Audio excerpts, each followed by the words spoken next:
Boa tarde. Boa tarde. O Jornal da Cultura, a primeira edição, começa agora e nessa quarta-feira, esses são os nossos destaques. Tudo pronto em Curitiba para o depoimento do ex-presidente Luiz Inácio Lula da Silva ao juiz Sérgio Moro. A polícia cerca a sede da Justiça Federal no Paraná. Grupos a favor e contra o petista se concentram em pontos diferentes da capital paranaense. A cúpula do PT e parlamentares da legenda estão na cidade e prometem fazer a defesa política do ex-presidente. Lideranças do Vem Pra Rua e Movimento Brasil Livre prestam apoio à Operação Lava Jato. O racismo ainda é um desafio no país. Mesmo assim, em 3 jovens de até 26 anos acha que não é necessário falar sobre o assunto ou está cansado da discussão. A inflação tem leve recuo em abril. Energia elétrica e combustíveis puxaram os preços para baixo. E nos Estados Unidos, Donald Trump demite o diretor do FBI que investigava influência russa na ação de hackers que pode ter prejudicado a campanha da democrata Hillary Clinton. Todos os olhos e ouvidos do país voltados para a capital do Paraná. Em Curitiba está marcado para esta tarde o primeiro depoimento do ex-presidente Lula como réu da Operação Lava Jato ao juiz Sérgio Moro. Movimentos pró e contra a Operação Lava Jato e Lula estão mobilizados. A defesa de Lula sofreu derrotas na justiça, mas recorreu. Um esquema especial de trânsito e segurança foi montado para evitar confrontos entre manifestantes a favor e contra Lula e a Lava Jato. As ruas próximas à Justiça Federal, onde acontece o depoimento, estão bloqueadas. Só moradores e pessoas cadastradas podem passar. A Frente Brasil Popular, que reúne cerca de 40 movimentos sociais, como o do Sem Terra, está reunida neste acampamento e pretende fazer um ato no final da tarde de hoje. Já os movimentos favoráveis à Lava Jato não pretendem fazer grandes mobilizações. Entendemos que não tem necessidade disso, uma vez que já estamos há quase 3 anos nas ruas demonstrando apoio à Operação Lava Jato. A expectativa é que a justiça se faça no país, né? Que, como qualquer cidadão brasileiro comum, responda à justiça. Lula vai depor hoje no processo em que é acusado de corrupção passiva e lavagem de dinheiro. Segundo o Ministério Público, ele teria recebido R$3.700.000 em propina da empreiteira OS. A empresa seria beneficiada em contratos com a Petrobras em troca de um apartamento triplex no Guarujá para o ex-presidente. Lula nega todas as denúncias. A defesa do ex-presidente pediu ao Tribunal Regional Federal da 4ª Região em Porto Alegre a suspensão do processo. Ontem o pedido foi negado e o depoimento de Lula mantido. Os advogados de Lula entraram com 3 recursos no Superior Tribunal de Justiça. Um deles para que considere Moro suspeito para julgar a ação penal e suspender o processo até uma análise definitiva. O outro para suspender o processo por 90 dias para a defesa analisar documentos da Petrobras no caso. E o terceiro recurso é para que todo o depoimento de Lula seja gravado em vídeo por uma equipe independente. A suspensão do processo por 90 dias foi negada pelo Superior Tribunal de Justiça. Por isso, o depoimento de Lula está mantido. O STJ também negou a gravação em vídeo. Ainda não se sabe se Lula irá participar de algum ato promovido pela Frente Brasil Popular aqui em Curitiba. Neste hotel está reunida a Executiva Nacional do PT, que se mobiliza para fazer uma defesa política do ex-presidente. Diante de Sérgio Moro, a expectativa do partido é que Lula faça uma defesa técnica. Mostrar que não há nenhuma razão para que esses processos prossigam, sobretudo o que está em jogo hoje, que é a denúncia sobre o triplex, que ele nunca foi proprietário, não tem as chaves, a empreiteira que é dona do apartamento o utiliza como garantia no processo de recuperação judicial. Então, uma acusação sem fundamento que ele espera, mais uma vez, demonstrar que ela não tem fundamento. Agora a gente vai falar ao vivo com o repórter Ricardo Ferraz, que acompanha a movimentação em Curitiba. Ricardo, boa tarde. Pelo que deu para ver nas imagens, tem um forte esquema de segurança aí, né, em torno da Justiça Federal.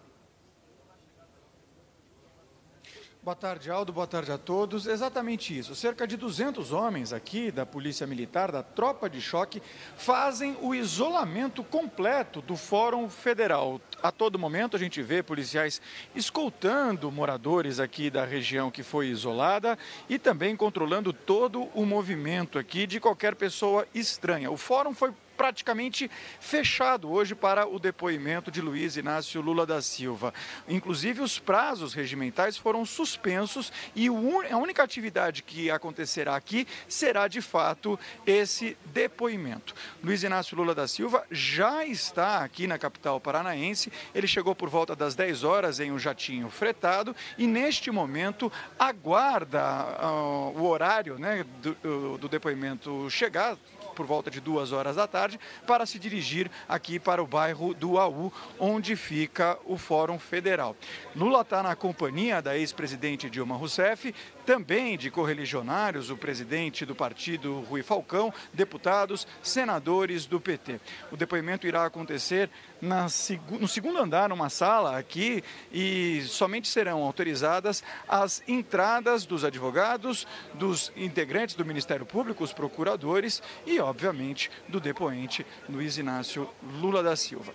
Voltamos com vocês aí no estúdio. Ricardo, deixa eu te fazer mais uma pergunta. Você chegou ontem aí a Curitiba, pelo que você apurou, as pessoas com as quais você conversou, qual a avaliação que você faz? Existe algum risco de que essa situação que a gente percebe aí tranquila e pacífica mude de alguma forma? A Justiça proibiu as manifestações, a gente sabe, nas proximidades ali, mas será que há algum risco de grupos pró ou contra o ex-presidente Lula se aproximarem aí do fórum? Esse reforço no policiamento que a gente viu aqui, Aldo, ele acontece também em outros pontos aqui da capital paranaense, né? Principalmente nos pontos de concentração de manifestantes, tanto dos apoiadores da Lava Jato, quanto dos apoiadores do presidente Luiz Inácio Lula da Silva. Agora, o clima é, sim, de bastante tensão. Na noite de hoje, por exemplo, o acampamento do Sem Terra, onde eles estão fazendo essa concentração para fazer as manifestações em prol do presidente Luiz Inácio Lula da Silva, foi atacado por rojões no meio da madrugada. Então, há sim essa preocupação. Agora, os movimentos que são favoráveis à Lava Jato estão tentando conter os seus manifestantes justamente para que não haja esse tipo de embate. E tudo isso foi acordado com a Secretaria de Segurança Pública e com a própria Prefeitura. Inclusive, uma decisão judicial de uma reintegração parcial de posse do terreno da União, onde os sem-teto estão acampados, o sem-teto e o sem-terra estão acampados, já foi cumprida. A gente passou por hoje lá na parte da manhã e essa área fica lindeira a uma linha de trem e os manifestantes desocuparam essa linha de trem porque ali é um pátio de manobras, inclusive de uma empresa que faz o transporte de trens urbanos aqui de Curitiba. Tá certo, Ricardo. Obrigado pelas informações. A gente vai continuar acompanhando e trazendo ao longo da tarde, também à noite, esse resumo. Obrigado, Ricardo. Bom trabalho para vocês aí em Curitiba. A gente muda de assunto agora. Aqui em São Paulo, o Tribunal de Justiça realiza no 1º de junho uma audiência pública, um assunto muito importante para quem tem criança, viu? Sobre vagas em creches e pré-escolas da capital. A gente vai falar sobre isso com a repórter Adriana Cimino, que conta como participar e qual é a importância de participar dessa audiência pública. Boa tarde, Adriana.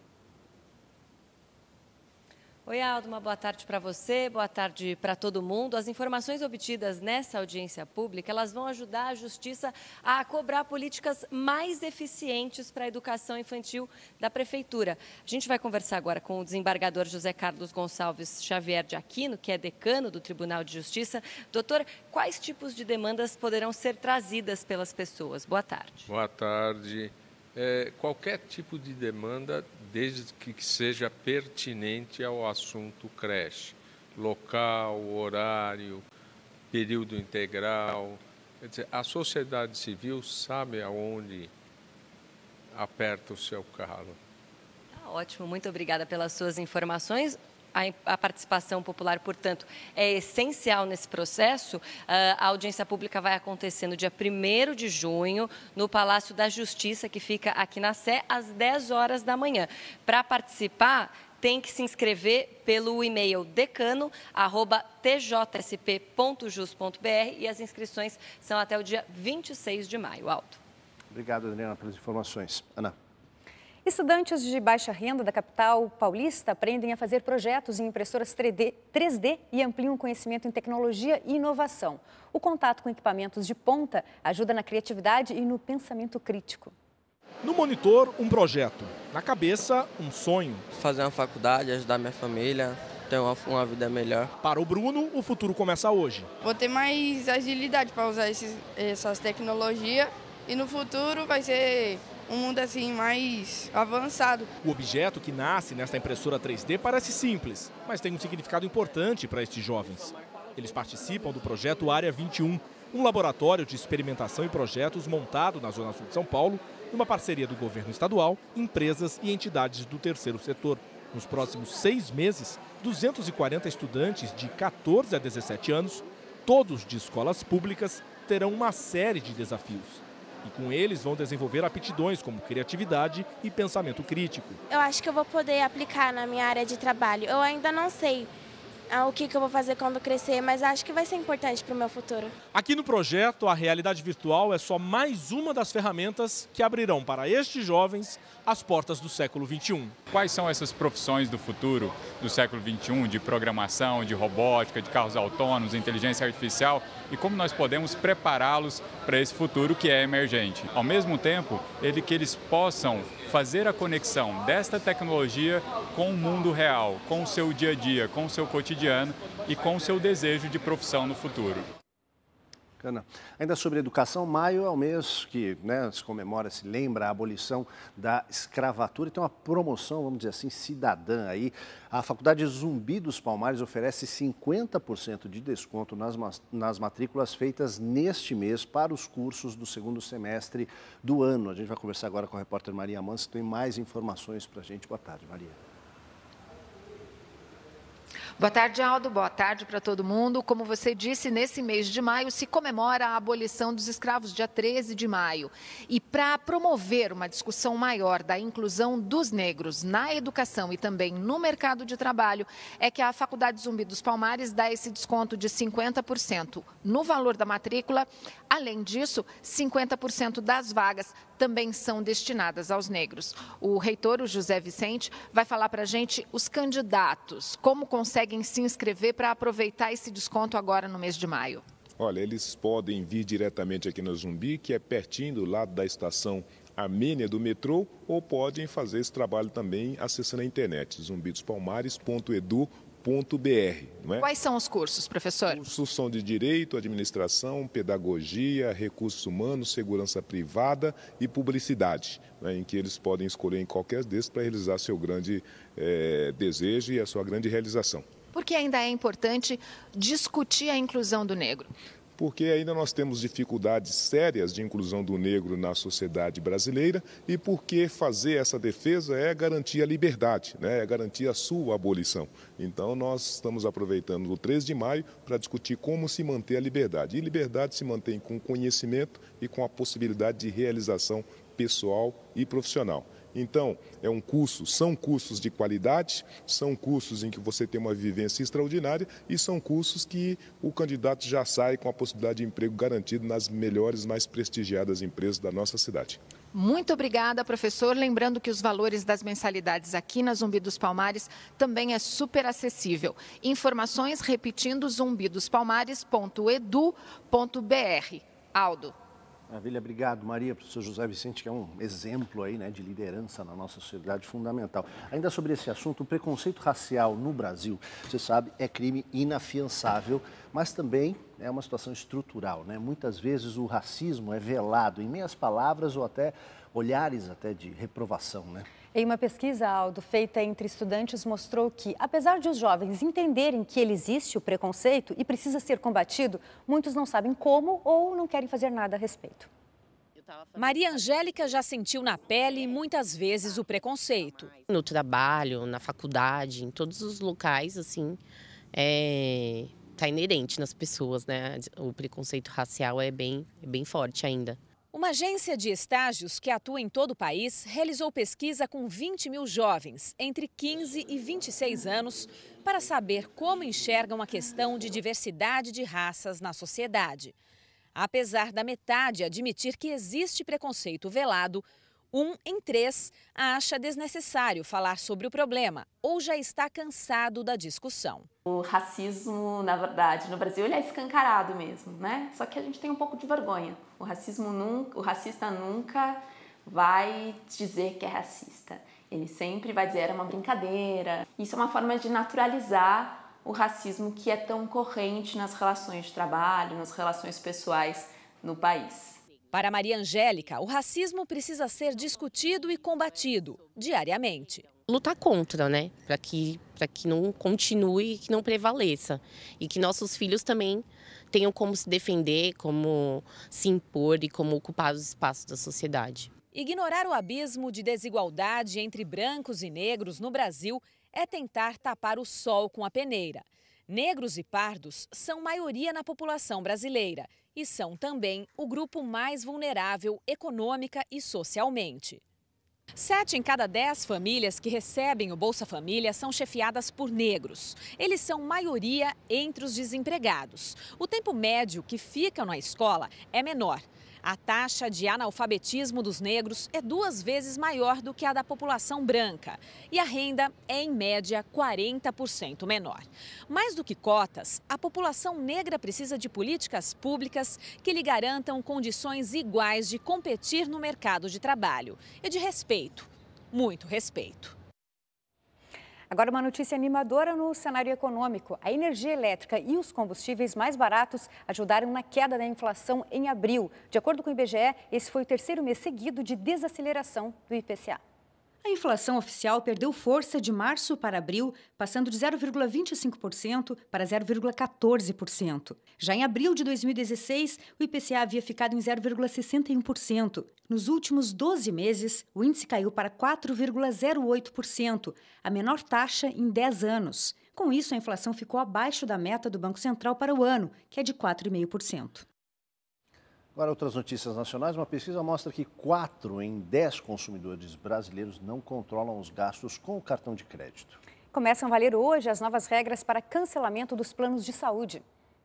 Uma resolução da ANS, Agência Nacional de Saúde, obriga as operadoras a fazerem o cancelamento imediato do plano de saúde, mesmo que o usuário esteja inadimplente. As operadoras também precisam manter canais específicos para o cancelamento e emitir recibo da solicitação feita pelo consumidor. Outra determinação permite que titulares de um plano familiar possam pedir exclusão sem que o grupo tenha que ser dissolvido, como acontece hoje. No caso de plano empresarial, o pedido de cancelamento deve ser feito ao RH da empresa e, em caso de não atendimento, diretamente à operadora. 4 em 10 brasileiros não sabem quanto gastam no cartão de crédito, segundo pesquisa do Serviço de Proteção ao Crédito divulgada agora. O descontrole dos gastos com cartões acaba levando muitos consumidores à inadimplência. A pesquisa também constatou aumento no uso do cartão de crédito para pagamento de produtos essenciais no dia a dia, como alimentos e remédios. A operação do Grupo de Repressão ao Crime Organizado do Piauí prende policiais civis envolvidos em fraude de concursos públicos. De 23 presos pela operação, 13 eram policiais. Outros 5 suspeitos estão foragidos. O esquema era antigo. Um dos concursos públicos fraudados foi o de ingresso na Polícia Civil do Piauí em 2010. A reforma da Previdência está pronta para ir a plenário. A Comissão Especial da Câmara dos Deputados terminou a votação. Entre as 10 mudanças sugeridas pelos parlamentares, o texto do relator Arthur Maia, do PPS da Bahia, apenas uma foi aprovada. Após passar pela comissão especial, o projeto segue agora para o plenário da Câmara. A expectativa é que a votação ocorra no próximo dia 24, em primeiro turno, e no dia 31 de maio, em segundo. Entre os principais pontos do projeto que seguirá para votação pelos 513 deputados estão a idade mínima de 65 anos para homens e de 62 anos para mulheres. Também a exigência de pelo menos 25 anos de tempo de contribuição para o benefício parcial e de 40 anos para a aposentadoria integral. No campo, a idade mínima é de 57 anos para mulheres e de 60 anos para homens, com um mínimo de 15 anos de contribuição. A proposta cria ainda uma regra de transição para quem já está no mercado de trabalho. A única mudança aprovada ontem pela comissão permite que ações judiciais que envolvem acidentes de trabalho sejam julgadas pela Justiça Estadual. A seguir, brasileiros avançam na etapa carioca do Mundial de Surf. E mais, Donald Trump demite diretor do FBI que investigava ataque hacker à adversária Hillary Clinton.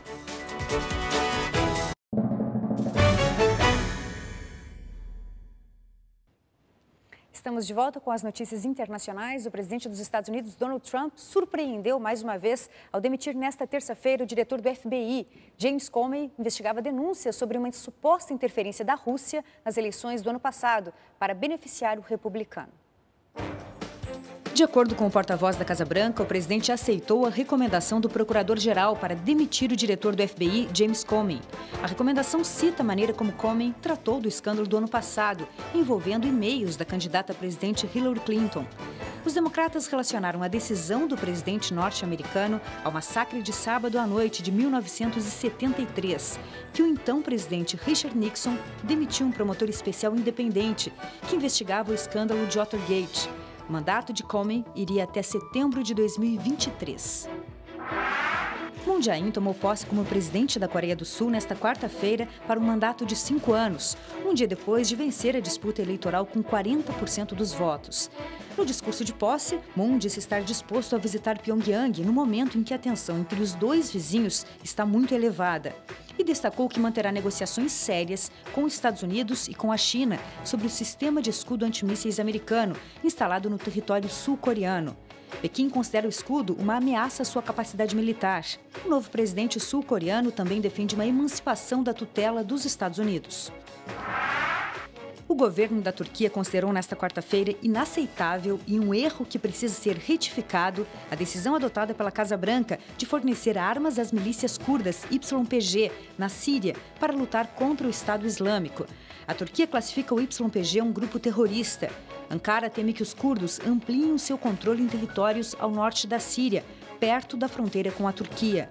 O tema abalou nos últimos meses as relações entre Estados Unidos e Turquia, dois membros importantes da OTAN e da coalizão internacional que luta contra grupos terroristas. E chegou a hora do esporte com o Cadu Cortez. Oi, Cadu. Vamos lá, Ana, tudo bem? Tudo ótimo. Tranquilo. Vamos falar de surf, Aldo? Não. Quer dizer, vamos. Esporte olímpico, tranquilo. Vamos lá. Sabe, surf especialmente para o nosso Aldo, porque é esporte olímpico, hein? 2020 está chegando aí, já estamos em 2017. Vamos para o segundo dia de disputas lá nas areias de Saquarema, no Rio de Janeiro. Vamos ver como é que foi.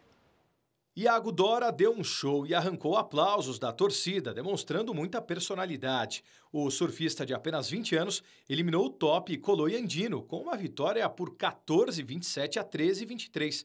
No aéreo impressionante, Iago levou 9,10 dos juízes, pegando a liderança. No fim, foi só esperar para levar a bateria. Iago vai enfrentar nada menos agora que o líder do ranking mundial e atual campeão John Florence na terceira fase.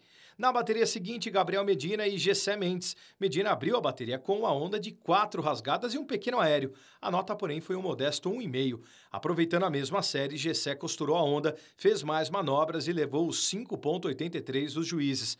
A 5 minutos do fim, Gabriel praticamente liquidou a bateria. Em mais um aéreo, campeão mundial de 2014, arrancou um 6,6, fazendo com que Gessé passasse a precisar de uma nota muito alta, perto de 9. O surfista do Guarujá teve 4 minutos para tentar a virada, mas a onda salvadora não veio. Vitória de Medina, que segue adiante no Rio Pro. Logo depois, o campeonato foi suspenso por conta das ondas mais pequenas e deve ser retomado no início da tarde de ainda hoje. Hora dos gols da rodada, vamos ver. Copa Sul-Americana, Sport Huancayo do Peru e Nacional Potosí da Bolívia. Com a derrota por 3-1 no jogo de ida na Bolívia, cabia ao time peruano devolver os 2 gols. De pênalti, Sanguinetti abriu o placar a favor do Potosí. Montes empatou.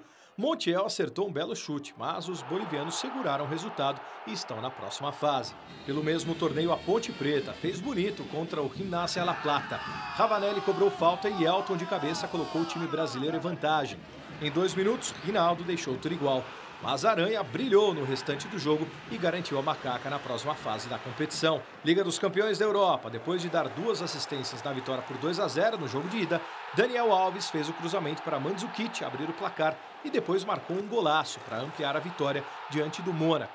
Mbappé descontou na segunda etapa, mas os 2-1 em Turim garantiram a Vecchia Senhora na final da Champions League pela segunda vez nos últimos 3 anos. A Juve vai enfrentar ou o Real Madrid ou o Atlético de Madrid. O jogo acontece hoje. Na primeira partida, os merengues venceram por 3-0. Valeu, Cadu. Até amanhã. Valeu, gente. Até mais. Tchau, tchau. O Jornal da Cultura, primeira edição, fica por aqui. Uma ótima tarde para você. Agora você acompanha o JC Debate, que hoje fala sobre o atual cenário político do Brasil. Uma ótima tarde. A gente se vê aqui amanhã no mesmo horário. Tchau. Tchau.